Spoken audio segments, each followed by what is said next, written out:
Ante lo acontecido en el estado de Michoacán, en donde le arrebataron la vida a Hipólito Mora, el fundador de las autodefensas de Michoacán, se arrecia en los medios de información conservadores una campaña de desprestigio al gobierno del presidente Andrés Manuel López Obrador, todo porque se sienten perdidos hacia el 2024. Lo bueno es que el pueblo de México ya somos otros y todos lo conocemos, de que esperamos que estas medidas de desprestigio arrecien en todas las medidas y en todos los medios de comunicación, debido a que es mucho lo que está perdiendo los conservadores y los que se dedicaron a medrar y a vivir del pueblo de México. A esto veamos lo que dice el periodista Joaquín López Dóriga. Muy buenas tardes, ya estamos listos como todos los días aquí en Radio Fórmula y en Telefórmula. Impune la ejecución del fundador de las autodefensas, Hipólito Mora, y 3 escoltas. Se dispararon más de 1000 tiros. El presidente López Obrador culpó de la ejecución, ya sabe, a Felipe Calderón y a Enrique Peña Nieto, a su herencia, y advirtió que no va a cambiar su estrategia contra el crimen porque dijo está dando resultados. Tanto que al día de hoy suman 159.181 homicidios dolosos. Le digo de otro modo, en lo que va del gobierno del presidente López Obrador desde el 1 de diciembre de 2018 han asesinado a 159.181 personas. Estamos hablando de casi el cuádruple de los soldados de Estados Unidos muertos en Vietnam.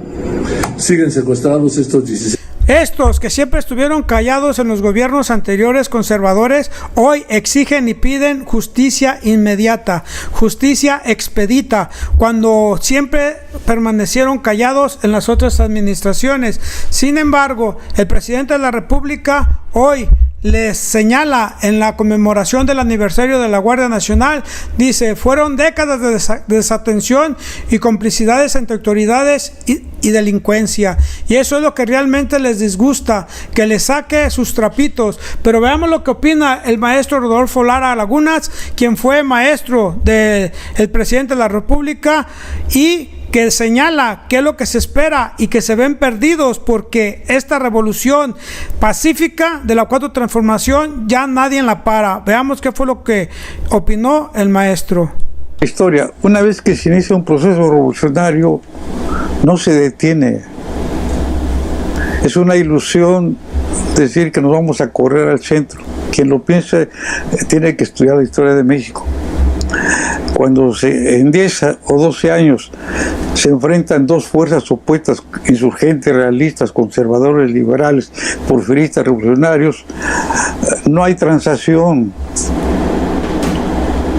O me ganas o te gano, porque si quiero cambiar el orden social, ponerlo todo patas arriba, pues tengo que terminar el proceso. A ver, entonces, la historia nos diría, profesor, ¿sí?, que una vez echado a andar 2018 el tren, avanza, nos subimos a un tren, a la locomotora de la revolución, muy difícil que nos bajemos. Así es. Como mexicanos, esa es nuestra conducta. No, y lo estamos viendo desde un principio. Empezaron los actos de la oligarquía a tratar de ir frenando. ¿Qué ha pasado? Se ha ido radicalizando a los dos lados. ¿Sí? Empezaron con marchitas de automóviles, después marchitas a pie, después el campamento de las tiendas de campaña, después ya manifestaciones, pero también de este lado acciones de gobierno de pagas lo que debes. Walmart debes 8.500 millones de pesos, págale. Atrasado, pero págale. Al dueño de los Oxxo, o sea, dígame, profesor, no se ha detenido. ¿Qué piensa usted? Y lo último con lo de Germán Larrea de los Correcto. 112 o 13 kilómetros, ahí y lo te último, quito la concesión. Lo último, profesor, la Suprema Corte. Sí. A ver, ¿qué opina usted de esta Suprema Corte y qué le dicen justamente el análisis de la historia? ¿Qué rol está jugando la Suprema Corte en este momento? Andrés, además de ideólogo, es un gran estratega. Andrés ya sabía que la Suprema Corte iba a decir que no. Entonces, ¿por qué lanza la iniciativa de ley? Pues para que el pueblo tome conciencia de eso, de que el Poder Judicial es el otro enemigo del pueblo. Si usted hace una encuesta a ver cuántos saben cómo funciona la Suprema Corte del Poder Judicial, se va a encontrar quizás el 5% sabe cómo funciona. La mayoría desconoce. No sabe quién nombra a los jueces, quién nombra a los magistrados, ni quién o cómo nombran a los ministros. Sí, hay una gran ignorancia en ese aspecto. Saben más del Poder Legislativo y Ejecutivo, pero de los otros no. ¿Por qué? Porque en el Poder Ejecutivo y Legislativo hay elecciones periódicas.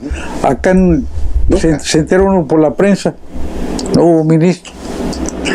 Entonces, no era visible. Entonces, Andrés Manuel, al lanzar esas iniciativas a sabiendas de que no se las van a aprobar, hace visible el problema.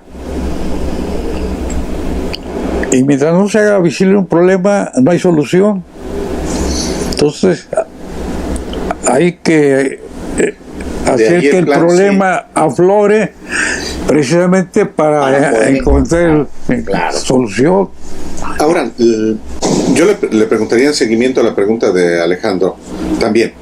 ¿Cuál es, en una frase, no en una palabra, la evaluación que usted hace ya del gobierno del presidente López Obrador y quién o por dónde deberían caminarse la alternancia?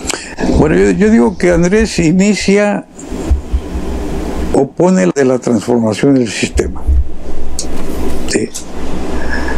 Pero no se ha terminado el proceso. Si todas las revoluciones han durado más de 10 años y son armadas, la pacífica se va a tardar más. Porque la resistencia es mayor. ¿Sí? Todavía cuando es armada, pues son encuentros abiertos. Y acá no, acá hay que maniobrar, hay que buscar alianzas, hasta con los de arriba en un momento dado para quitarles fuerza. Va a costar más trabajo en ese sentido. Pero al mismo tiempo se va a consolidar mejor. ¿Sí? Entonces lo que tiene que haber es una continuidad en el cambio que se ha dado. Mire, por ejemplo, falta la reforma judicial, pero falta algo muy importante, la reforma fiscal. Claro. México está entre los países que menos recauda de América, de Centroamérica, ya no de los países europeos, que ahí recaudan hasta el 40 o 50% para el Producto Interno Bruto. No, aquí apenas estamos en el 17%. Entonces hace falta una reforma fiscal progresiva. No había modo de echarla a andar en este sexenio. No es que no hubiese querido, no había. Primero había que obligarlos a pagar, porque no pagaban. Entonces, ¿cómo hago una reforma fiscal para hacerlos pagar más si ni siquiera pagan lo poquito? Mire, allá en el 2009, Calderón, en un arranque, seguramente se peleó en esos días con algún chiplotudo y dijo: los grandes solamente pagan el 1.7% de impuestos, mientras los trabajos pagan hasta el 30 y 35%. ¿Por qué lo dijo? Nunca más lo volvió a decir. No. Seguramente se peleó con alguno de los... iba a chantajear a alguien, sí, seguramente. Y entonces les recordó los privilegios que tenían. Entonces primero había que obligarlos a pagar, a evadir impuestos, a condonarlos, ¿sí? Y ya que se regularice eso, ahora sí, una reforma fiscal. Mire, lo más sorprendente... Pues vienen cosas muy importantes para el pueblo de México, que es la consolidación de la 4 transformación. Y es que, querida familia, pues viene la reforma fiscal, la reforma judicial, en donde vamos a tener un México más justo, más, digamos, equitativo, en donde se distribuya la riqueza nacional en todos los niveles, a todo el pueblo. Y veamos también lo que opinó, por qué está desesperada los conservadores, porque saben que los partidos en México realmente no existen y están desesperados. Los partidos políticos de oposición en este momento en México, que los defina, profesor, ¿qué es eso que estamos viendo? Pues mire, afortunadamente para nosotros no hay partidos. ¿Cómo es posible que un empresario, imagínense, se convierta en el tutor del PRD, que supuestamente es de izquierda? ¿Sí? Claudio X González. ¿Cómo un empresario puede dirigir a un partido de izquierda? Como el PRI, que recibe como herencia ideológica el nacionalismo revolucionario, que nació combatiendo a los empresarios, ahora se someta a un empresario. Y del PAN, pues ya ni se diga, nace con el apoyo empresarial. Pero con esos partidos y con esos dirigentes, algunos dicen, se quejan que deben cambiarlos. Yo digo, no, déjenlos. Yo por mí que siga Alito, que siga Marco Cortés. Pues si vamos bien con ellos, ¿para qué vamos a querer que los corran? No, que los dejen. Así hemos llegado al final de esta edición, querida familia. Está usted bien informada. Regáleme su like, suscríbase, comparta y no deje de ver los anteriores videos. Nos vemos hasta la próxima. Adiós.